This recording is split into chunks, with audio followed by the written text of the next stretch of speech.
صل على سيدنا ومولانا محمد وعلى سيدنا علي وسيدتنا فاطمة۔ اگر کوئی رمضان کی 14ویں تاریخ کو روزہ رکھ کر اس دعا کو پڑھے تو اس کا ثواب پیغمبروں، شہیدوں اور صالحین کے روزے کے برابر کا ثواب ہوگا۔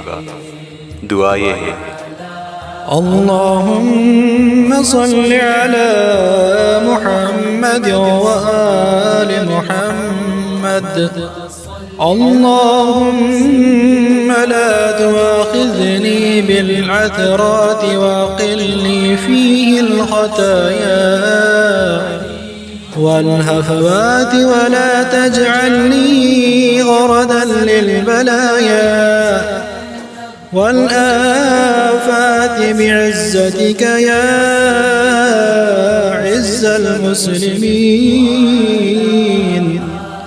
برحمتك يا أرحم الراحمين۔